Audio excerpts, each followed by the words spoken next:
Just over a week away from opening day. Ladies and gentlemen, boys and girls, welcome back to the Windup, SEC Unfiltered's bi-weekly college baseball show.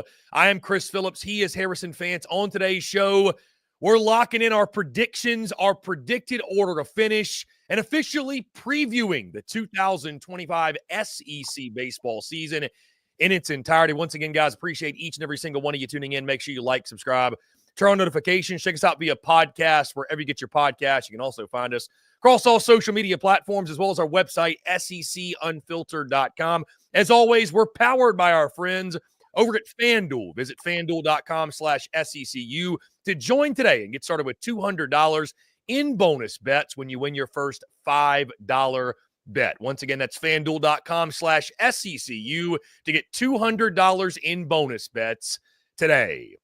In just over a week, the 2025 SEC baseball season will get underway, and we are here officially previewing the season and maybe more importantly, locking in our predictions, our predicted order of finish 1 through 16 in the SEC, obviously justifying each of our selections and really talking about all of these ball clubs, their strengths, their weaknesses, their questions, the top storylines in this conference, which there are so many of entering opening day as the chase to Omaha begins. Once again, guys, thank you all so much for tuning in. This is the Windup, SEC Unfiltered bi-weekly college baseball show. I am Chris Phillips. Joining me, as he does as always, Harrison Fant. Once again, Harrison, what's going on, man? Appreciate you taking the time. As we talked a few days ago on Monday, that was a really exciting show, one of our more exciting shows of the season. We lock in our Omaha 8. Today is right up there, if not even more exciting, because we're locking in predictions. We're talking about these ball clubs in depth. Really, really fun stuff. And expect the unexpected on today's show when it comes to these standings. Harrison, really, really excited to chop it up with you and talk about it. And what's exciting, too, we're almost there, man. Just a week away until game day eve and finally getting this thing going on the field. Yeah, Chris. I mean, it's just we're so close. We're, less than 2 weeks away, almost a week, I feel like. And we know that the season's going to fly by. It's going to be an electric season. There's going to be highlight plays made every single weekend by players all over the country. Ballparks will be filled. In the SEC ballparks, we've talked about it so many times and how incredible and just how consistently good and the fan bases turn out in the SEC year after year. I mean, we're so ready for this season, so ready for Omaha, and so ready to fall and watch college baseball and travel and explore a bunch of these venues and towns. And I can't wait to do it. I'm excited to do it with you, Chris. Yeah, we're going to be on the road, man. In case you guys missed it, we will be in Arlington, Texas next weekend for the Shriners Children's College Showdown, I believe is the official title of the tournament. Texas and Ole Miss will be getting a look at them as well as the rest of the field in that tournament. Going to be a lot of fun. Throughout the rest of this month, we will announce, but every single weekend this month, we will be on the road at a different baseball series, at a different location, different venue. So again, stay tuned for that. Going to be a lot of fun. Harrison, before we dive into this, because again, we're about to pull up the graphic here. Brace yourselves. 1 through 16, my predicted order of finish, Harrison's predicted order of finish. I got a surprise for you, Harrison. I got a surprise for everybody out there too. Talked to my guys over at Chinook Seeds this morning. We've officially got ourselves a promo code. So if you love Chinook Seeds, and this is something where we really just love these guys. They love us. There's not some like grand partnership, if you will, or anything like that in place. But, man, I love their seeds. I'm a sunflower seed guy, especially when we get into baseball season. They're not much further than an arm's reach away. Promo code SECU at checkout over at Chinook Seeds website. You use that promo code SECU, get 10% off your purchase. So we've officially got a promo code. Again, you'll see us plugging them all throughout the season and probably more so social media when I'm out and about and like, hey, make sure you get your seeds. They're awesome. We love those guys. So quick shout out to Chinook. Talked to those guys this morning, and obviously we stay in communication with that entire team, man. I love talking college baseball with those guys, and they obviously took care of you. I mean, they sent like a freaking entire box of sunflower seeds. I was like, what did I send you? I forgot about. But it was the Chinook guys that were firing over seats. They take care of us. Yeah. We appreciate them. Promo code SECU. We love those guys. 12 dozen boxes. I mean, how many was it?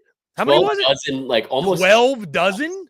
Sorry, a dozen. But a dozen. But that's still ridiculous. But honestly, it's about 12 dozen packs inside each of them. I mean, it was almost each box is about the size of a shoebox, and I did an unboxing for it. I'm going to drop that. That'd be a little fun to do. But I said I'm going to have enough sunflower seeds for not only college baseball season, but the MLB season all the way until October. You get through that entire shipment of seeds, Harrison, I will be very, very impressed. I'll put it that way. I'm a seeds guy, Chris. Might happen. Which, again, when you unbox it, make sure we include promo code SECU. You get 10% off. Again, you're going to need your seeds. If you're watching this show, I know you need your sunflower seeds for the season. All right. That being said, Harrison, are you ready to do this? Let's get into this. And again, we're going to show you our predicted order of finish. We're going to talk about it. That's obviously organically going to lead in the conversation. We'll break down all these teams, kind of give our thoughts on everybody, strengths, weaknesses, questions, storylines, etc. That being said, here we go. Whatever you're expecting, it's not what you're going to get. I promise. Officially unveiling as we preview the 2025 SEC baseball season and unveil our predicted order of finish. Here we are. Those listening via podcast, you do not see. Those watching us right now, you see it on the screen. I'm going to go through these 1 through 16. Then we'll talk about it. We'll discuss it. We'll break it down. So these are mine and Harrison's predicted order of finish 1 through 16 for the SEC baseball season. We didn't do records, obviously, because that can get really, really wonky and really crazy. But 1 through 16, I'm going to start with Harrison, go through mine. I'm going to run through these really quickly, and then we'll discuss. At number 1, Harrison's got LSU. Number 2, Texas A&M. Number 3, Tennessee. Number 4, Arkansas. Number 5, Florida. Number 6, Georgia. Number 7, Mississippi State. Number 8, Texas. Number 9, Vandy. Number 10, Alabama. Number 11, Auburn. Number 12, Oklahoma. Number 13, Ole Miss. Number 14, South Carolina. Number 15, Kentucky. And number 16, Mizzou. For my predicted order of finish, number 1, I've got the Arkansas Razorbacks. At number 2, I've got Texas A&M. Number 3, Florida. Number 4, LSU. Number 5, Mississippi State. Number 6, Tennessee. 7, Georgia. 8, Oklahoma. 9, Auburn. 10, Texas. 11, Vandy. 12, Ole Miss. 13, Alabama. 14, South Carolina. 15, Kentucky. And 16, Mizzou. And again, if you're listening via podcast, in case you missed any of that, this graphic you will most certainly see on social media. Harrison, let's dive into this and start. And we got to start at the very top, because I think the thing that's most notable here, and as we begin to discuss these ball clubs, what's most notable, the Texas A&M Aggies are the preseason ranked number 1 team in the country. You and I would probably agree they're the most talented team on paper. Yes. They are, depending on the book you look at, one of the favorites, if not the favorite, to win the College World Series. They're the favorite to win the SEC in virtually every book you look at. Neither of us are picking Texas A&M to win the SEC this season. I want to start with you because I have my reasons. You've got LSU at 1. Why was LSU the pick at number 1? Was it more of an LSU thing, or is it something you see with Texas A&M? Give me your reasoning, because again, I've got mine. Why was LSU the pick at 1, Texas A&M at 2 for you? Yeah, Chris. I mean, we talked about before on our last show with Omaha 8 about how you can shuffle the top 4, top 5 in any order, like preseason favorite to win it in any order. And I think as long as you don't put Texas A&M at 5, any order of finish makes absolute sense. And you can defend and argue completely a strong case for any of them. For me, just it's several things. We know Texas A&M has the most talented roster, top to bottom, the deepest roster, I think, in the SEC. But just something about coaching in your first season, let alone the SEC, is not going to be easy to navigate, and just such an experience unlike any other, playing, let alone coaching the SEC and managing everything that comes with it. And I'm not saying Michael Early can't do it, but there's no proven, factor there. The pedigree of a program that LSU is, and Jay Johnson as a head coach, he's been there, done that. They are absolutely loaded. The Tigers are loaded this year, Chris. They're loaded down in Baton Rouge. The box was going to be loaded with fans jumping. And, I mean, the depth of it, it's I don't even want to say a bounce back year, but LSU fans would probably say it's going to be a bounce back year. And I just think that the talent there's so many key players that are going to step up, and a lot of guys that talent that have stayed around, and they're going to produce on the offensive side, especially. And I just think not having the pressure on them in that 1-1 overall, basically, number 1 team in the nation, number 1 team in the SEC for LSU is going to be a little bit of bold material, but also take the target off their back a little bit. And so with me, I just think that those things all contribute, and especially Jay Johnson knowing how to navigate the SEC and the gauntlet that it is week after week. So my final predicted standings for the SEC, Chris, LSU 1, Texas A&M 2, Tennessee 3. And I think you make great points, Harrison, on, and that's one of the big storylines, obviously, in this conference. Michael Early, his first season, he was obviously the choice by that entire roster. You know, I thought our friend Kyle Peterson, who we had a great conversation with, he put it beautifully. You can fool a lot of people, but you can't fool a locker room. And if those guys didn't believe in Michael Early, guys like Jay Savalette, Gavin Grahovic, I mean, listen, they love A&M, but they could have played anywhere. They probably wouldn't have stuck around. So, no, I will say this. I think the thing for me more so, Harrison, came down, and I've got Arkansas 1, A&M 2. It more so came down to A&M's schedule. Like as good as A&M is going to be this year, and they are. And you know, I want to get your thoughts on this too in a second, Harrison, because I wonder, do you believe, is there any chance? Because to say that it's impossible that A&M couldn't have their struggles. I mean, dude, even Tennessee, that 2022 Tennessee team that was one of the most talented, if not the most talented in college baseball history, they didn't make it to Omaha. So there's no guarantees in college baseball, right? So anybody that's like, you know, thinking it's just blasphemous, you could pick anyone other than A&M to win the conference. There's no guarantees in this sport, man, especially with as deep as this league is. And you got to stay healthy. You got to stay healthy too. But I think Arkansas, if you look at the schedule, A&M schedule's a gauntlet. They got to go to Arkansas late in the season. And I want to say this too, because I said just earlier this week, Harrison, that Arkansas is on my shit list. I say that, and here they are at number 1 in my picks. With Dave Owen Hill looking right at you too. Listen, but here's the thing, though. They are still on my shit list. But this is what Arkansas does, Harrison. I thought it was really, really telling. The coaches' predicted order of finish that came out. It was A&M 1, Tennessee 2. I think Arkansas was 3, I believe. Maybe, whatever. The bottom line is this. Arkansas had the second most first place votes. Yeah, there were 3. That, to me, was very telling. Because what it tells you is, hey, listen, is Arkansas going to choke in the postseason? I mean, history says probably so. But, man, you can count on every single year. I mean, last year they won 20 games in SEC play. That wasn't good enough to win the SEC or win the West, if you will, but they still won 20 games. Like, just the standard of Arkansas is top 3 every year in the SEC. Every single year. It's so high with them. Every single year. So, like, when I look at A&M, it's really not a knock on A&M in the slightest. I think when you look at that schedule, guys, and it's like every other sport in the SEC, but when you got to go on the road the way they do, they got to go to Texas. They got to go to Arkansas. They got to go to Tennessee. I think LSU comes to their place. But their road slate is crazy in the conference this year. So, and I think I'll say this, A&M might still very well be a top 8 national seed. Like SEC, we might get 2 top 8 national seeds. I would not be shocked. I will be stunned if A&M is not hosting. I think they will. And I'm not saying that, Harrison, they won't be better off kind of being weathered by that schedule a little bit. Because to your point, you can't hide anywhere. In this league, it's going to expose who you are really quickly. So Michael Early is going to be learning. I mean, he knows how to coach, obviously. He's been on staff. But, like, as a head coach, to your point, he's going to be learning kind of trial by fire, baptism by fire, if you will. It could help A&M long-term. But in regards to winning the league, and let's not forget, no more East and West. This is 1 through 16. And I don't dislike your LSU pick. I really don't, even though I have them 4th. But for me, A&M's schedule was the big reason. I still believe they got the most talented roster. The only thing I'll say about A&M, Ryan Prager was so good last year, 9-1 with a 2.95 ERA. I won't be stunned, Harrison, admittedly, and this is no knock on him, but he was just so good. I won't be surprised if he takes a little bit of a step back, like if the ERA is around like 3.5, 3.6, because, I mean, he's not Paul Skeens. I mean, it's the kid is hittable. He's not Paul Skeens.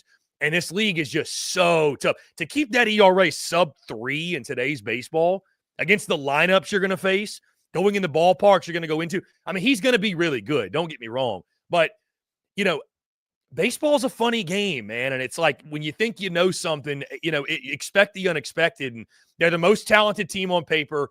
I'm not saying they're not going to be really good. I mean, heck, they might win 19 or 20 SEC games, but it's Arkansas that takes 2 of 3 from them when they host them, and they win 21.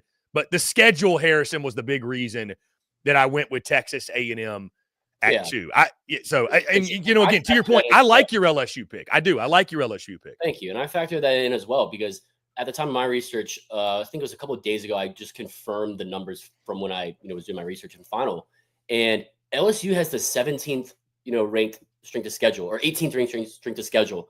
Arkansas has the 17th strength of schedule, the hardest schedule, right? This is RPI projected strength of schedule at the end of the season. A&M is the 7th toughest in the country. I mean, you think about that, and like you talk about where Arkansas has to play and win. There's only really 2 tough series, I think. The 2 toughest series for LSU: at Texas late March, and then at Texas A&M in May. They host Arkansas, they host Tennessee, they host Alabama. I mean, they host Mississippi State. They play, and they host Missouri. I mean, chalk that up for 3, I believe. They go to Oklahoma, go to Auburn, and go to A&M, and go to South Carolina. Like, those aren't the biggest, road series like A&M on the road and Texas on the road are. Harrison, when you look at my predicted order of finish, what was your biggest surprise for my selections? Because we talked about this a little bit off air, I believe, yesterday. Again, I think what jumps out when I look at yours, and really both of ours, is the fact neither of us picked Texas A&M. I was, you saw my live reaction to seeing our graphic, and my jaw essentially hit the floor. Like, I can't believe neither of us are going A&M. Did you think I was going to pick A&M? I did think, I thought one of us would. I thought one of us would pick A&M. I think with yours, there wasn't a ton of, you've got Tennessee much higher than me. Let's go to there. Again, we're talking top storylines, previewing the conference. And again, I like what you said, by the way. I want to mention one more time about LSU. Really excited for them. They're going to smash the baseball. They're like a few other teams. They got questions in the pitching staff, but, you feel good about them with Jay Johnson. Non-conference play, like for so many, is going to be really, really big. LSU is going to be one of the elites, certainly in college baseball. But Tennessee, that's one of the big storylines, Harrison, this season. Looking to go back-to-back, win back-to-back national championships. You've got them at 3. I've got them at 6. And I know there's going to be a lot of pushback there. I think Tennessee is a little bit overrated coming into the season. Not that they're going to be a bad ball club. People hear that and think I'm picking them to go 10-20 and it's another Rocky Flop situation. It's not. I just think when you lose guys like Drew Beam, Blake Burke, Christian Moore, like, dude, these are not insignificant losses. And like what these guys meant, absolutely from a on-the-field production standpoint, but from a locker room standpoint, and that's not me saying they don't have leaders in the locker room. Dryling's back. Hunter Inslee's back. There's a number of other guys. But like these were the heart and soul of your ball club. And so I think we're going to see Tennessee, and you obviously disagree, which is fine. I see Tennessee much closer to like a 15-15, 16-14 in SEC play. Like I think they're going to take they're going to take their lumps a little bit. I mean, here's the thing though: 16-14 is not something to turn your nose up at. They could get to 17-13, but I don't expect to see Tennessee in that race getting to 19, 20, 21 SEC wins. I think they're going to take their lumps a little bit more. I know they crushed the portal, and I'm more than happy to be wrong here. But I just think there's some others that I have less questions about. And the expectations are sky high. They got one of the best coaches in college baseball, maybe the best. If you want to argue it, I'm not going to fight you to death on it. Tony Vitello's great. Clearly not the best in the SEC, according to you. I gave Sully the nod. I'm not sorry for that.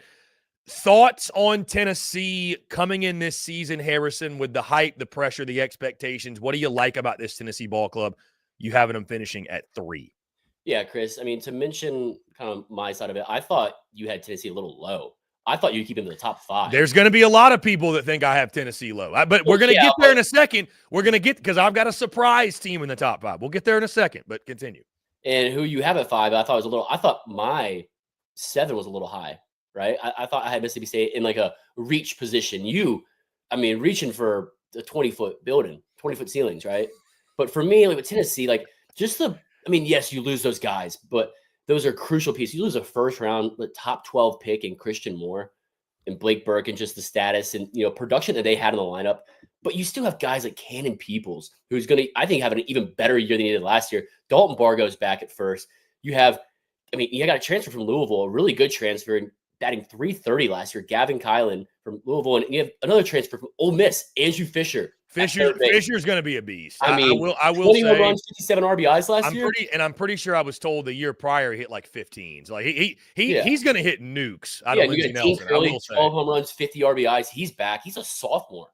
I mean, the only question is he going to carry Billy Amick's walk-up song into the year? He's going to go his own direction. It probably goes his own way, but kind of feels like that's tradition now at this point with the ball. Yeah, and you got Hunter Inslee back for redshirt senior year. I mean, he will go down. I say this right now. Hunter Inslee is going down as a Tennessee baseball legend for the rest of his life from his performance in Omaha, leaving his face and his eye black on the wall in center field, and then the unbelievable swim move diving slide at home to win it for Tennessee. Then you have Reese Chapman, another junior in the outfield, a vet. You know, he's been there before. I think he's going to have probably 10 home runs this year, 35, 40 RBIs. The question is on the pitching side more because you lose guys, like you said, like Drew Beam, right? But you still have Nate Snead, who I think is going to have another incredible year. He had a 3.11 ERA. Chris. You're asking him to go from the bullpen to the starting rotation. I mean, he's got the stuff. He's got the 75 innings though in him, Chris. I mean, he's got the starting, length and longevity. Then you get Liam Doyle, another Ole Miss transfer, coming in with Andrew Fisher. He's going to probably be the first starter on Friday, if not Saturday. I mean, a little high ERA last year in 11 starts, 5.73 in 55 innings, but he's got the strikeout material. He keeps the walks down.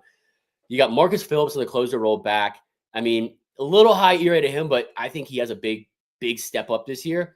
After that, there's questions more so for me in the bullpen, third and fourth starters, but all the pieces are there. I think what Tony Vitello and the rest of the staff do, you have Frank Anderson, the pitching coach, phenomenal pitching coach, Coach Josh Elander. They're some of the best coaches in the country and know how to, A, recruit, B, smash the portal, and C, develop talent. And they do it every year they've been there. And they've only just gotten better. I mean, Tennessee is turning into a dynasty, Chris. They're going to be a dynasty. They got to go back to back. Yes. I think that's what they have to do. And when I say dynasty, I mean they are a perennial SEC team. Think about the last 5 years, Chris. I don't see them going anywhere. Do you? No, I mean, listen, and that's a great segue into this. And again, I know I have Mississippi State at 5. I will address that in a second. But the top 5 teams going into the season: Arkansas, A&M, Florida, LSU, Tennessee. It does feel like going into the season, Harrison, you tell me if you think I'm wrong, it's kind of like those 5, and then there's this kind of gap where, to me, those are if I ask you right now, how many teams and which teams realistically can win the SEC on the dime this year? Now, I say that a little bit tongue-in-cheek because Kentucky was co-champions of the East, and nobody saw that coming. And I want to have that conversation who you think could be this year's Kentucky. But to me, Harrison, it's those 5 teams I mentioned. Those are the teams in my mind that one of those 5 can realistically win the SEC this year. I think it's one of those 5. I'm going to say not realistically. I'm going to say absolutely can win the SEC. Yeah, I'm just saying, I don't think – I'm not going to throw a Georgia in there. I'm not, even though I have Mississippi State 5, I'm not going to throw State in there to win the conference. I think those 5 for me, it's that is, if we're doing tiers, I know you did this before, you did this on social media. If we're putting them in tiers, that to me is the top tier of any of these teams could finish first. It's them. And then there's kind of there's the next tier. You know what I mean? So I think that's how you kind of break down the league at the very top. It's those 5 teams that I think realistically can compete to win the league, I should say. Yeah, I mean, absolutely. I mean, like you said, the whole tier situation, we talked about it before, and I posted on social media. My tier 1 was A&M, LSU, Tennessee, Arkansas, Florida. Tier 2, this is for the 2025 season. Tier 2, Georgia, Mississippi State, Texas, Vanderbilt.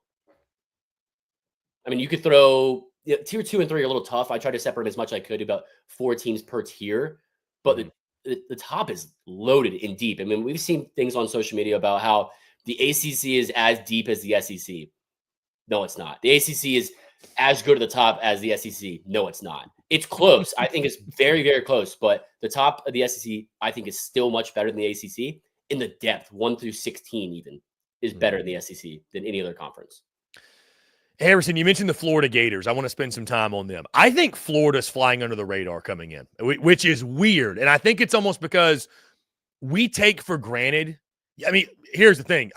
All due respect to Tennessee, and I understand I'm going to get the pushback on last 4 years. They've got a better record. I get it. I understand. They've won more SEC tournaments. They've, I think, been to Omaha once more. I get it. Harrison, Florida's about as dynasty as it gets in the SEC. Like, if you want to, we're not talking dynasty from a national championship perspective, but like the most consistent program over the last decade plus, the most elite program, and this is one of the big reasons I put Sully at number 1 in my head coach rankings.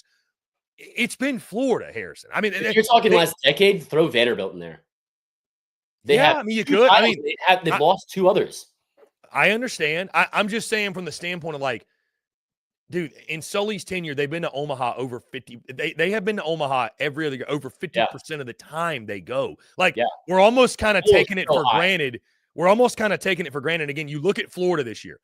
Harrison, they're going to smash the ball. They are going to They will not be out of any game, Chris. They're going to smash the baseball. I mean, Brody Donay, Colby Shelton, Cade Curlin, Luke Heyman, those dudes are all going to hit.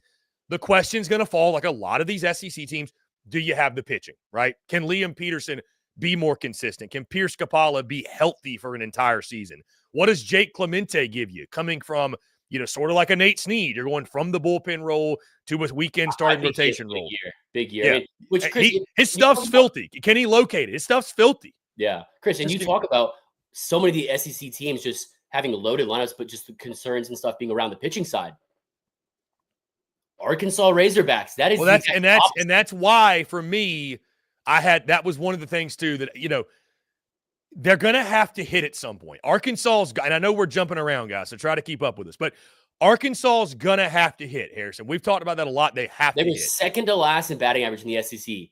They have only to hit. Ahead of Missouri, and they were still on the cusp. But if they hit at all, they hit 500. They're gonna pitch. They're gonna have one of the best ERAs in the conference. They might have the best, and that to me is it's just that's why they're gonna be right there. I mean, it's why they're there every year because they pitch better than anybody. That's the thing. Every week they're gonna have a chance every weekend or have a really good chance because great pitching beats great hitting most of the time, and they're gonna beat you most of the time. Arkansas's pedigree the past 8-10 years is pitching. But they've got to hit. They've got to hit. If this team is going to make it to Omaha, reach a ceiling that I say this. Arkansas' ceiling is winning the national championship. They have the caliber of roster to do so. For them, it'll be all mental. For them, it'll be all mental in the postseason. All mental. Because they play loose. They have fun. They kick people's asses in the regular season. The postseason is its own season for them. Yeah. It's just the offense should be a lot better this year. Should be. You got Kendall Diggs back. He got healthy for a full season. He played an entire season almost. He missed 5 games last year, battling shoulder injuries. I mean, he is going to be, I think, a centerpiece of that offense and a leader in that clubhouse. I think they are much better offensively this year. Indeed. Again, Arkansas, I haven't finished him first. I'm obviously really high on. Again, back to Florida, Harrison. I think Florida's a team that absolutely could win the league this year. I just think nobody's talking about them. The way they're going to swing the bats. Also, that's replacing Jack Caglione on both sides. And that's replacing Jack. And I mean, listen, here's the thing. You replace a guy like Jack Caglione. I talked to Florida folks. I talked to our good friend Nick De La Torre breaking them down. And he made the point, Harrison, and this is no shock to you or anyone else. He's been asked, how do you replace Jack Caglione? Who fills his shoes in the lineup? The answer is nobody. There is no Jack Caglione in college baseball, period. He's a one-of-one, once-in-a-generation type of talent. But they've got enough. Again, I'm not worried about Florida offensively. Like, again, Brody – and they had guys, Harrison, that slumped last year. Colby Shelton hit 254, but he launched 20 homers. Like, he ain't going to hit 254 again. Cade Curlin hit 245, 14 miles. He ain't going to hit 245 again, right? Luke Heyman hit 246. He hit 16 homers. He ain't going to hit 246 again. They've got dudes that I think had sophomore slumps that are going to make really, really big leaps. I'm excited as all hell for Brody Donay. If he can eliminate just a little bit of swing and miss, it's always going to be there. But this is a dude, I was told, Harrison, even going back to last year, that scouts were saying that Florida had 2 of the best in baseball from a raw power potential, and Jack Caglione was second on his own team. Yeah. That's how good, that's how much pop Brody Donay has. Like, this guy could be a 25-plus homer guy. No question. Yeah. No question. Yeah. But if you've watched this kid hit, dude, I mean, he can hit the ball. Dude, he's hitting the ball off the cap and ending at 380. Like, It's nuts, dude. It's Yeah, nuts. I mean, it's some of those most raw power in the SEC, let alone the country. Yeah. So the big question for Florida, again, many others have it, and if you can get consistency out of the starting rotation, Liam Peterson, especially in the Friday night role, great I stuff. think he takes a big step this year, Chris. He had a monstrous year. They're expecting it last year. They're expecting a big step. They're also excited about Aiden King, the freshman, who's projected right now to be that fourth starter. But they think there's a decent chance, and we'll see what happens. I mean, we see rotations change all the time in college baseball, but a chance that he jumps into that top three, that weekend rotation. I mean, listen, Harrison, it's Florida baseball. What do they believe in? They believe in power bats and power arms. They're going to have both. It's just they're gonna trot guys out of the pen that are throwing 97 and they're going to hit the ball 500 feet, and that's just what Florida's going to be. Yep. And they're just, you talk about Tennessee like, hey, they're a known commodity. They're going to be there. That's how I view Florida too. They're going to be right there. They're going to be right there with a chance. Two massive transfers they had coming in, and Blake Sear from Miami, junior, who facing his old team. Yeah, facing his old team in the third weekend. It'll be fun. I mean, he only had 7 home runs, 21 RBIs. But they're excited about him though. They are excited about him. Kyle Jones, transfer from Stetson, who batted .350 last year.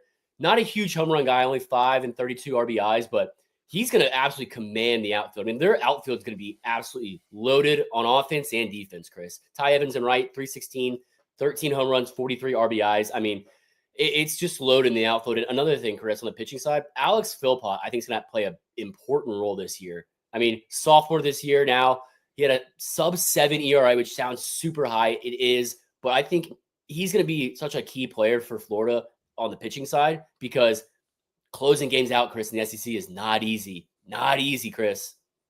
It's not. No, I mean, and back into the bullpen gets exposed as we go throughout SEC play, and you see bullpens blowing leads. Harrison, we've gotten halfway through the show and not talked about them, so I'm going to change the conversation and pivot it here. I've got the Texas Longhorns finishing 10th, Oklahoma 8th. You've got Texas at 8th and Oklahoma at 12th. Texas and Oklahoma, first seasons in the SEC. OU with Skip Johnson. Of course, Texas with Jim Schlossnagle. That's the big needle mover, the big storyline. What are you expecting from both of those clubs? I know there's higher expectations from Texas than there is Oklahoma, which, based off my predictions, I think is a little bit of a mistake. But our overall thoughts on Texas and OU joining the league, first-year expectations. I tell you this, I think the real winners here, Harrison, are the fan bases. Because these two fan bases, if you think you had fun in football season or you think basketball season's been a good time, you've never had a baseball season like you're about to get. Like, I don't know what kind of crowds UCF and Cincinnati and all the other, Texas Tech, respectfully, and, TCU and all the other Big 12 institutions brought. But let me tell y'all something. When LSU comes to town, you're going to know they're there.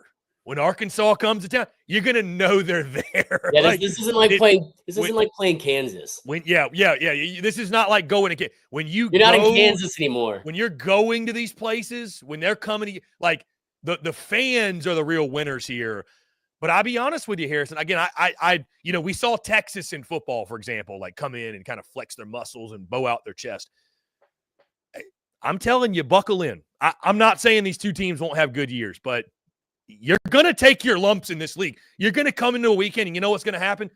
You might be a really good team right now, and somebody's going to shove it up your ass, and there's just nothing you can do about it. Like, you're going to run into a buzzsaw. Some weekends you will be the buzzsaw. Some weekends you're going to be the hammer. Some weekends you're going to be the nail. That's just – and when you are the nail, Harrison, as we've talked about, just don't get swept, especially when you're on the road, and keep it moving and survive and advance. I'm excited to see both clubs.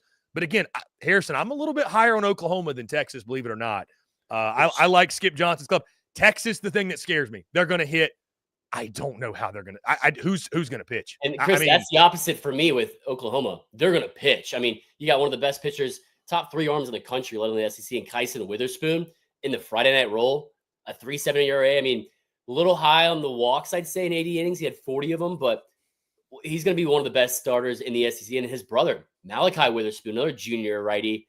I mean, he's going to be in the Saturday or Sunday role, and you get transfer from LSU, Cam Johnson, who had his struggles at LSU, but Skip Johnson, their staff, has done a historically good job of getting a lot out of their players.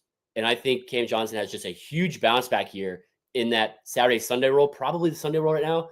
And it's going to be a deep Oklahoma pitching staff. The questions for me are on the hitting side because you only really have one. You have two really huge bats coming back. Jackson Willitson playing shortstop, batted 370, 10 home runs, 40 RBIs. And I mean, you get Easton Carmichael at catcher, batted 366 with 64 RBIs, 7 home runs. But outside of those two guys, there's a lot of concerns and a lot of questions marks for me on the offensive side, Chris. I think that's fair. I do. But if I'm going to several JUCO transfers that are going to be starting in the lineup. If I'm gonna side with one, I think I lean, and maybe my predictions tell this, I'm going to lean with the pitching a little bit more. Like with Texas, I love their lineup. How could you not? Max Ballou leading the way. He was the conference player of the year last year in the Big 12. Jalen Flores, who's a preseason All-American. But, dude, I mean, Georgia survived last year by the skin of their teeth, the skin of their teeth, if you will, on a week-in, week-out basis. We'll talk about them more in a second. But, dude, if you're not able to pitch consistently, you're going to struggle. Yeah. And I mean – maybe the Jared Spencer kid who's going to be their ace coming from Indiana State, maybe he turns into a stud. But, dude, I mean, they're asking so many guys to come in and jump into SEC baseball and have big success. And it worries me. The pitching worries me with Texas. And let me make it clear, by the way. When I got Oklahoma at 8 and Texas is 10, Harrison, it might be a game separating them. It's not like we're talking about, well, Oklahoma's going to go 17 and 13 and Texas is going to go 12 and 18. This middle of the pack, that's a great story in the SEC too, Harrison. The middle of the pack of this conference is going to be nuts. I mean, the entire conference is, but the log jam that's going to happen and we talked about it. The tiebreakers that are going to happen to determine who's where. Yeah, it's going to be chaos. So Chris, if I'm putting you 8, we talked about our Omaha 8 and how, the difference between 7 and 11th in the SEC, let alone 12. It could be 3 games. That's over half of the SEC. 7 to 13 could be 3-game difference, maybe 4 at most. I don't see it being more than 4, but I think 4 is a stretch even. I mean, that's why we talked about it earlier, Chris, on Texas Sports Unfiltered yesterday. Not getting swept on the road is going to be crucial this year in the SEC with 16 teams, no divisions. You know the rules, Chris. Win at home, win the series at home, don't get swept on the road. That's the key. That's just the baseline. Hey, taking 2 or 3 every weekend is a great result. Like you said, when you go on the road, just at least take 1. Just don't get swept. The sweeps in this league are the thing that either elevate your season. If you have the opportunity, you can sweep somebody, elevate, send your season in a positive, or if you get swept, send your season in a negative because it's hard to recover when you get swept. It's very, very hard to recover. Sticking with Texas, Harrison, they're Texas too. I was just going to say they're the big story, man. I think with obviously the low-hanging fruit, Jim Schlossnagle, a new era begins, his first season. Harrison, expectations are sky high. I mean, just talking to Texas folks, they're talking about kind of super regional or bust is kind of the feel. Obviously, this is a program that's been to Omaha 41 times. Like them, LSU, Southern Cal. You talk about like the UCLA, Arizona State. Traditionally, the programs like over the history of college baseball, you think about Texas is certainly one of them. So high expectations. I'm fascinated, Harrison, by the whole dynamic of, and we're probably going to play it up too much. And we're going to learn a lot about Texas, by the way, opening weekend when they have that tournament down there in Arlington. But I wonder if there's a pressure kind of built in because of how Jim Schlossnagle got to Austin. You know what I mean? Like, is there this kind of extra pressure to win where it's like, it almost kind of feels like everybody's against Texas, if I'm being honest. Maybe I'm wrong, and I think Texas relishes in that. I mean, they're used to being hated, but it's a very interesting season. I've got very realistic expectations of the Horns, but I just wonder if they can meet the super high expectations, especially if their arch rivals A&M are doing what most people think they can do. That whole dynamic, you hate to make the season, Harrison, all about A&M and Texas and just that's one weekend, but like we can't help ourselves, can we? I mean, like we can't wait to get down there for it. That's going to be an insane series. A&M going to Austin. the dynamic there of Schloss against his old team, Yep. the way Chris, it happened last my summer. biggest storyline coming in when me and Jake jumped on our show. It has to, I know it's low-hanging fruit, Harrison, but it has to be one of the biggest. It's low-hanging fruit for a reason, Chris. It has to be. But for me to touch more on Texas and the expectations and kind of previewing their season, everyone there and around, like in the program and around the program, is absolutely sky high on Cole Chamberlain and just the pedigree of a freshman he is coming out of high school. I mean, in the alumni game, he was the most impressive guy. He absolutely had a nuke he blasted. And just, they're so high on him. I think he's going to be a huge role player this year, a huge impact player for the Texas lineup. But you talk about the Texas lineup, right? How you said you're going to hit Max Blue Jr. batting .330 last year, 18 home runs, 53 RBIs. Jalen Flores, one of the top 3 shortstops in college baseball. Junior batted .340, 56 RBIs, 18 home runs. I mean, they have the power there. You got 1, 2, 3, 4, 5 guys in the lineup projected that had double-digit home runs last year. Granted, that was in the Big 12, Chris. That's not the SEC. And we know the SEC is the best conference in college baseball. And the arms you see are arms you see from March to October because they're playing in the MLB in the next couple of years. I mean, we've seen it the past 3 or 4 years, guys, how fast they've tracked through the minors, But the pitching side is what concerns me with that. I still have them higher than Oklahoma because I trust the lineup more, and I trust the arm farm that is now in Austin, Texas, Chris. The arm farm, for those who do not know, Max Weiner, pitching coach at University of Texas, what he did last year for A&M's pitching staff, unbelievable. He still does not get enough praise and recognition, and I try to do the due diligence at minimum to give him that. Talked with him in Omaha several times. Fantastic guy to talk to. Super, super fascinating to listen to how he works with his pitchers and how they have just talked about him as well. I mean, but Chris, you're getting in 4 transfers in the starting rotation and closer, right? Jared Spencer, Indiana State transfer. I mean, he's shoved at Indiana State. Just about a 4 ERA and 18 starts. I mean, huge strikeout guy too. You got Luke Harrison, redshirt junior in the Saturday role projected. I mean, he 13 appearances. He's transferring from the bullpen to the starting pitching rotation. He had a sub 10 ERA, right? Then you got Cade Bling, McLean transfer, community college, the JUCO, another lefty. He's a sophomore. And you got Grayson Saunier transfer from Ole Miss, another Ole Miss transfer, right? Just that's 3 lefties Friday, Saturday, Sunday they're going to have in the projected rotation. And then you got Ruger Riojas as the closer UTSA transfer, just making those jumps from, mid-major, JUCO, obviously Ole Miss SEC, but and then mid-major UTSA is not going to be easy, Chris, facing the talent and the pedigree and the raw power across the SEC all over every single week. But if there's anyone I trust that can do it, it's Max Weiner. What he's proven he's done at the professional level with the Seattle Mariners, the Texas A&M Aggies, and now the Texas Longhorns. I believe he'll do it. The question is how fast it'll happen and the steps and the kind of challenge and adversity that they'll overcome throughout the season, Chris. That's what I'm fascinated most about Texas this season. And I tell you, and I think very highly of Max Weiner as well.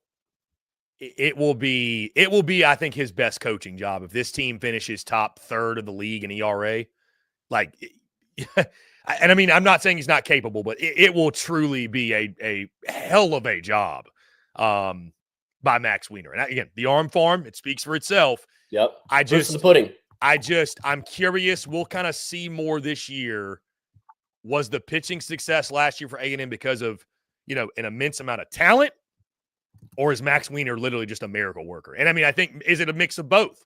Is he able to do with, like you said, is he able to do with the Texas? Does he have the arms he had on the A&M staff? Granted, this time last year, we were asking the same questions because A&M couldn't pitch worth a damn in 2023, and they had one of the best staffs in the country in 2024. So, maybe we're looking up in 3-4 months, and God forbid the Texas staff is shoving, and we're talking like, man, Max Weiner he's got some magic pixie dust he's throwing on these pitchers that just it works. So Chris, that'll be a big key. If they're going to make the Supers, certainly if they're going to make Omaha, you're right. I mean, I think Max Weiner will have to be probably the most important piece of that puzzle.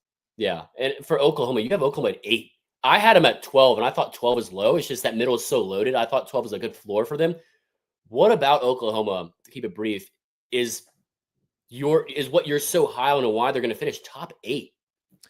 Is it the potential? Is it? Yeah, I mean, I think potential. I like the pitching staff. I don't know. As I went through these, I kind of found myself, Harrison, siding with the teams that had the pitching. I mean, there's an uncertainty, certainly. And that's why you Mississippi State so high, too. Yeah, and I'm going to get to them in a second.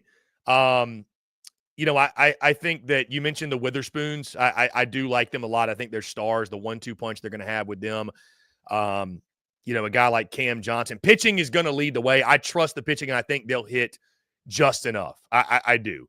I like the kid, Reggie Willits. I trust the pitching side. And I think the margins are going to be razor thin, but I trust the pitching side. They're going to be able to great pitching, is going to be able to get great hitting enough to finish. And here's the thing, too. Let's mention, I mean, for me, I'd say Harrison 8 through, because I still kind of put Georgia. I think they're going to be right there at the middle. We'll talk about them in a second. 8 through 14, maybe 8 through 15, shuffle them up. They could finish in any order, really, truly. Like, it again, the margins are going to be so razor thin. I won't like fight you to the death if you say, this team at 12 will finish 8, this team at 7 will finish, or this team at 8 will finish 9 or 10. Like, I think the margin's going to be razor thin. I love the pitching staff for Oklahoma, though. I do. I like the pitching staff. So yeah, and pitching goes a long ways. Yeah. So, and that leads me to Mississippi State. I mean, again, and this will lead us into this conversation here, because I want to know for you. And again, I thought your picks were really, really solid. I thought your picks are really solid, really smart, ball knower kind of picks. I'll give it to you, ball knower kind of picks. Pair of ball knowers here, right? My surprise team is Mississippi State, and I understand. You have them in your Omaha 8. I've got Mississippi State in my Omaha 8, and I understand if you were following this time last year the irony of that, because I was someone that thought it was time for Mississippi State to move off of Chris Lemonis. To be fair, some of that fan base still thinks that, which is interesting. But this is another one where I go back to pitching, Harrison. I do think they're going to hit. I love Hunter Hines. He's just not talked about enough, Harrison. He's just not. He's not talked about enough. I know he hit 257, but 16 bombs, 56 ribbies. And the home runs were huge. They were clutch. He could easily be a 20-plus homer guy. He's got plenty of power.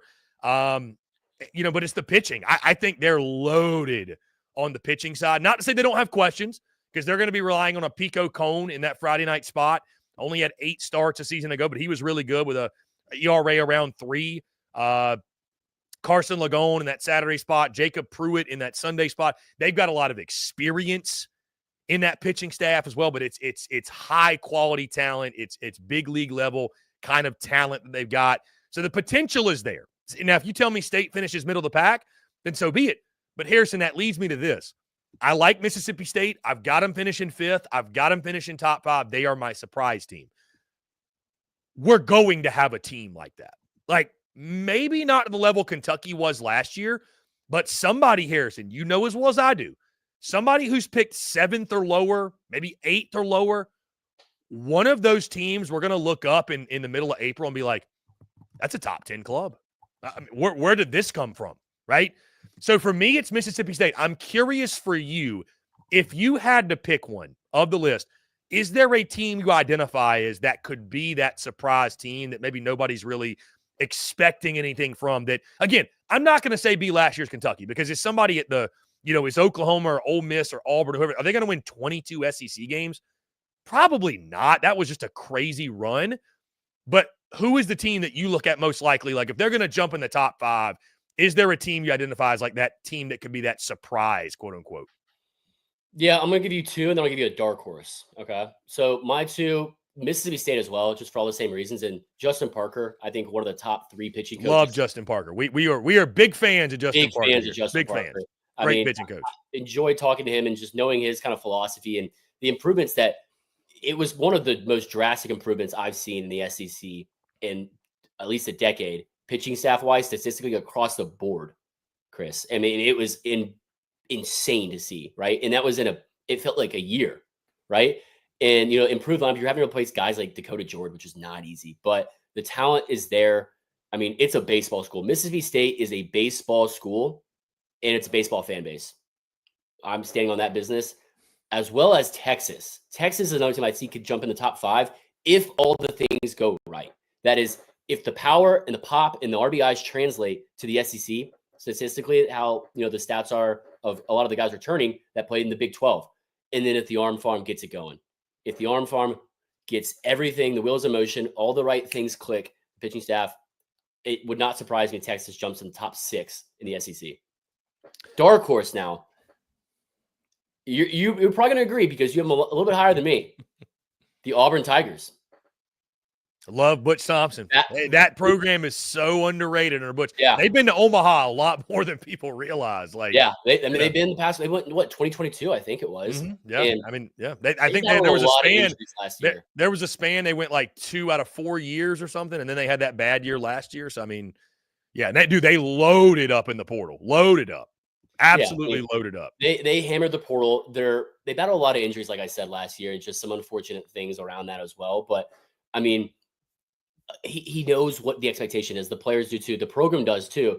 And I mean, that's huge in SEC. I mean, that goes such a long way, Chris. And it's going to be a gauntlet of SEC. We talk about that. But you got guys like transfer from LSU, Sam Dutton, who Butch Thompson said, I mean, he really won the competition for the number 1 starter at the end of the fall. I mean, he's got a sharp stuff with a 4-pitch mix, a strike thrower. And I mean, a quote from me, he's got all the intangibles. And then you get Cade Fisher, big name from Florida transfer. I mean, he struggled a little bit. He had a great freshman campaign at Florida and in the College World Series, but then struggled a little bit in 2024 in a starting role. Things could turn around from him. If he gets things going, that is a plug-in solid ace in the SEC, right? And then you got Christian Chatterton, a freshman who's up to 93, 94, a hitter with legit 5-pitch arsenal. I mean, but that's, pitching side, we talk about how important that is. But the hitting side, they've got guys that can mash, Chris. You got Ike Irish, number 1 catcher in the nation, preseason, top 5, I think you could say across the board. He batted .320, 14 home runs, 60 RBIs, a veteran, a leader in that clubhouse, a core guy of that offense. Another name, Cooper McMurray, another guy that's another leader in core. Batted .296, 14 home runs, 56 RBIs, and you get Bristol Carter and Eric Snow from ECU, and then Eric Snow from USF for some of the most sought-after transfer portal guys that are going to be huge plug-in pieces, and I think going to be very successful and get a ton of at-bats.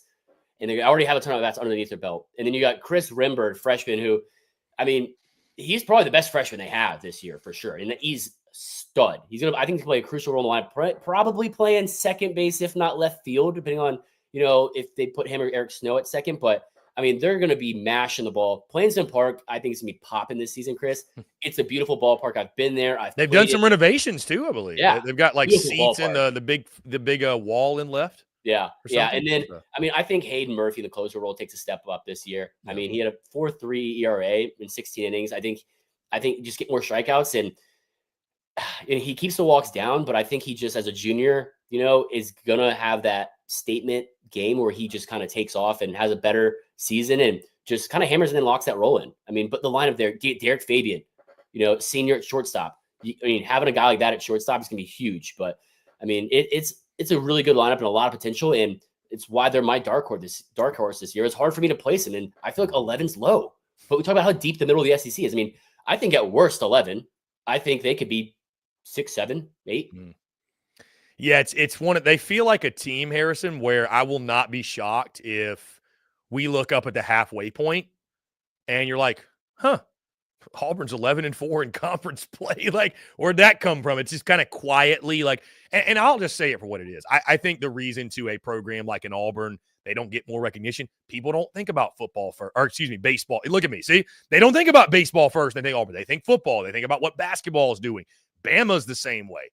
Kentucky's the same way. That's why I think some of these programs, they don't quite get the benefit of the doubt. But when you stop and you're like, I mean, baseball may not be what it is at Auburn, like what it is at Mississippi State or LSU or Arkansas, but you're like, they've been pretty good. I mean, last year was not a good year, but like they've been pretty good under Butch Thompson in his tenure. So I don't know if we should really be surprised when they're back in the mix this season. Speaking again of another team, Harrison, that loaded up in the portal, I can't believe it's taken us this long to talk about them. How about the Georgia Bulldogs, a team right in your backyard in the state of Georgia? Listen, hell of a first year with Wes Johnson. I remember this time last year, Harrison literally saying, hey, if they make the postseason, that's a great year in year one. Not only did they do that, they were a top 8 national seed, Harrison. Top 8 national seed, got to the Supers. They were a game away from Omaha, a game that you were at, obviously ran into a really good NC State team, and we know the rest. You lose Charlie Condon. he was the Jack Caglione of Georgia, essentially. He was a Golden Spikes winner. Golden Spikes winner. That's all you got to say. You lose him, and you think about what he meant for that ball club. Just every time they needed a big swing of the bat, it seems like Charlie Condon was coming up. Wasn't there like a stretch he had like 20 games straight or 10 with a home run? Or it was, I think, 12 straight games with a home run. It tied the NCAA record. Yeah, it was crazy. Jags, it was like chasing him down too, chasing his own record. It was crazy. It was nuts. Anyways, you lose him though. This lineup, Harrison, is still going to rake. They're going to rake. And you talk about, dude, Georgia added 16 guys from the portal. 16 guys. They added those guys to guys like Slate Alford. He hit 17 bombs a season ago. Colby Branch, he hit 17 bombs a season ago. Trey Phelps is back, who is just an electric factory. I wonder if he brings back the dog mask this year in the dugout celebrating. You look at some of the transfers they brought in. The kid, Robbie Burnett from UNC Asheville, Harrison, he had 18 bombs for UNC Asheville. I know it's a lower level, but still 18 homers. Nolan McCarthy from Kentucky, who hit 8 home runs. The Devin Obie kid from Duke, which was a huge pickup. He hit 16 bombs from the Blue Devils. We know how good of a program they have. I have Duke in my Omaha 8, so I think pretty highly of them. The kid from FAU, Christian Adams, he hit 8 bombs for them. Rylan Zabrowski from Miami of Ohio hit 10. The big question in their lineup, Harrison, I think fairly will just be, how do all these new pieces come together to complement what they've got coming back? But they're going to swing it. They're going to hit the shit out of the baseball. Harrison, once again, this is another team where you say, but can they pitch? Can they pitch well enough? And I'm curious, how big is the jump, if there is a jump, year 1 to year 2 with Wes Johnson, who we know is a pitching guru. Like that's his thing. It's his bread and butter. He was the pitching coach at LSU. This man coached Paul Skeens. Like, this man knows pitching. It's not a matter of if, it's a matter of when. When does this Georgia rotation, Georgia pitching staff start to look like a Wes Johnson pitching staff? And I think the big question simply, Harrison, is just, it's not about Wes Johnson. It's about, do they have the dudes? Like, you know what I mean? Like, do they have the guys? You got to have the Jimmies and Joes. It applies to baseball also. JT Quinn, the transfer from Ole Miss, really intrigues me. The ERA was not good, but the potential is there. Colton Smith is going to be your Friday guy. He was really good for them. But even though I say he was really good, Harrison, here's the problem with Georgia. You got a lot of experience coming back in the rotation and the pitching staff. There's a lot of high ERAs attached to those names. So I'm really curious. If the pitching staff can take a jump, Georgia is a bona fide Omaha caliber team. If it's what we saw last year, they'll still be really good, but probably not top 10 caliber. Yeah, Chris, just to fly through. I mean, and by the way, I had them 7, you had them 6. So we were very similar on Georgia. Yeah, and just to kind of fly through my notes, which a lot of them you hit, is just, I mean, you're replacing the Golden Spikes winner, Charlie Condon, one of the best players in college baseball ever, we could say, right? And an All-American in Corey Collins. I mean, not to forget him, but then you have guys that can mash the ball, right? Like Slade Alford bag, Colby Branch. Slade Alford 317 home runs. Colby Branch hit 270, 17 home runs. I mean, 69 RBIs, 58 for Colby. And then you get a bunch of transfers. You get Nolan McCarthy, transfer from Kentucky, playing center field probably, 288. He hit 41 RBIs on 8 home runs. I mean, you get – I'm curious to see how Robbie they added some studs out of the portal. I mean, talk about portal, they're probably going to have 5 guys. You talk about Devin Obie from Duke. I mean, how high you are in him. I mean, he batted 309, 16 home runs, and 50 RBIs. The portal, Chris, Wes Johnson smashed the portal. 16 total guys came in, 9 of them from JUCO transfers in the whole – 16 guys from the portal, 9 JUCO transfers, 25 guys, new guys came in. I mean, that is absolutely hammering portal and newcomers, right? And you talk about JT Quinn, another Ole Miss transfer, another one. High upside. You really see him have a good season if things turn right. I mean, high 90s heater, true 4-pitch mix. If he can command it on the mound, he's going to have success, right? Working with a guy like Wes Johnson, who is a pitching guru again. I mean, Wes Johnson talks about building culture in core from his time at the Twins and watching big league clubs, big league guys. I mean, it doesn't solely have to be cliche, high school recruits and, guys coming in the program and for 3-4 years, that doesn't happen in the big leagues, right? A lot of trades, acquisitions, free agents. He knows how to manage that. He's seen at the highest of highest levels, right? And then when you have studs and returning guys like Colton Smith on the mound, Leighton Finley, who are But I mean, you got the whole starting rotation is juniors, but they are all right-handed pitchers. You talk about high ERAs, Chris. I mean, yes, they're a little high. I think Colton takes a step up this year to 5.56 ERA in 69 innings, 105 strikeouts, Chris, and 29 walks. Dude is an absolute put-awayer. Strike thrower. He's a strike thrower and Strike a put-awayer. A put-awayer because he's throwing them chairs and he's sitting them down in the dugout, right? I think he takes a step up. He went 9-3. I mean, he had 20 appearances last year, 4 starts. So moving him to the Friday night role, big jump, big jump, Chris. That's huge, right? Then you got Leighton Finley, who was, I think, the Saturday guy last year. He's a 4.1 ERA, 17 appearances, 16 of them starts, right? 76 innings, but not a huge strikeout guy, just 1 per inning. But I mean, you're getting that many innings back, Chris, and that, another year of confidence and just maturity. And then you're getting guys, junior and JT Quinn and Zach Harris, another junior, and Brian Curley, a VCU transfer in the closing role. That's going to be really interesting to see. I mean, I'm curious to see how that transfers to the SEC from VCU, but VCU is not a bad program, Chris. They won a postseason run last year, but all the pieces and talent are there. And Georgia is a program now that is definitely competing for Omaha in the SEC. And it's been because of Wes Johnson and because of year one, what he's done. By the way, guys, we will get to your questions, those who are tuned into us live near the end of the show. So continue to funnel your questions, whether you're on Facebook, YouTube, X, where have you.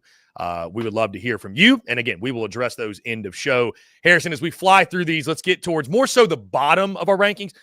And I say the bottom. I want to zero in on this team, Vanderbilt. Vandy boys. The fact, if this was 5 years ago and we were an hour in and we hadn't talked Vandy, shame on us. How dare we? They would have been in the top 3. How dare we? I've got them finishing 11th. You've got them 9th. Harrison, I'm not high on Vandy. I'm selling Vandy stock actively as we speak. No knock on Corbs. Hitting the stock. No knock on the Vandy boys, but I'm selling stock. It's Vandy baseball. They're going to pitch. It's going to look like a Vandy pitching staff. Are they going to hit enough?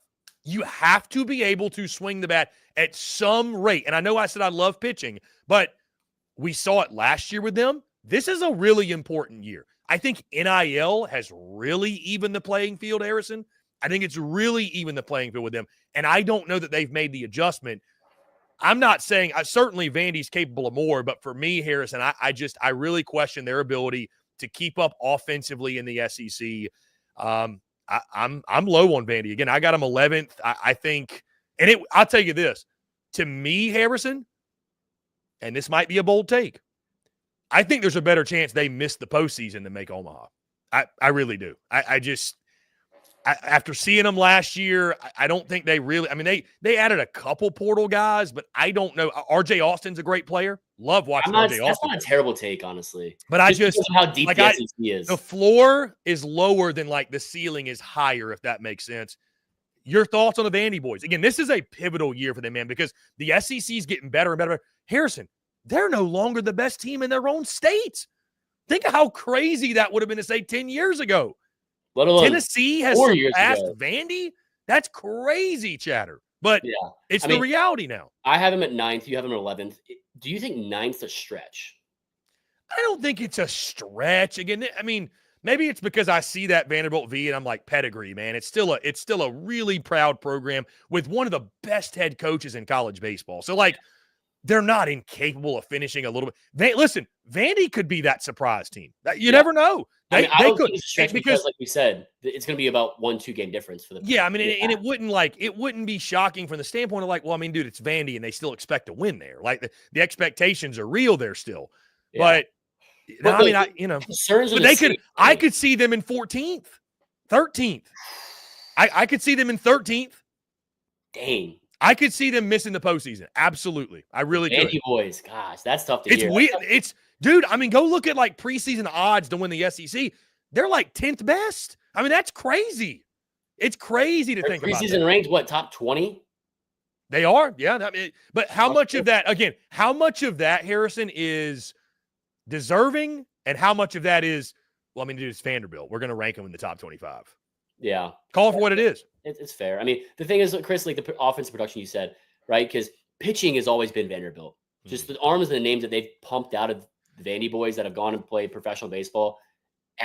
in the show at an extremely high level. I mean, David Price was the first one that comes to mind. People talk about pitching labs. They've got a pitching factory in Nashville. Yeah. I mean, and you got guys like J.D. Thompson coming back, and you got, Cody Balker, another junior, Ethan McElvin. I was high on him as a freshman. He didn't get a ton of work, but honestly, for a freshman at Vanderbilt, he got a lot of work if you think about it. I think he's going to be a really good lefty in that Sunday role. At 3.3 ERA. Cut the walks down a little bit. I think he'll be really successful. I think he uses this sophomore season to make a big jump from a freshman campaign in which he learned a lot. J.D. Thompson definitely leading the way. He is their guy, strikeout guy, very low walk guy, and that's just what Vanderbilt is. You're a good lefty, righty, lefty. Sawyer Hawkins, I think, needs to take a step up in the closing role. You have to. Vanderbilt's going to have to, especially the struggles that we think they're going to have on offense. And with that being said, the offense, RJ Austin, leading the way. He's not a home run guy. He only had 4, but he had 54 RBIs. And he's in the top of the order, Chris. You got Jonathan Vastine back for his senior year. 10 home runs, 42 RBIs.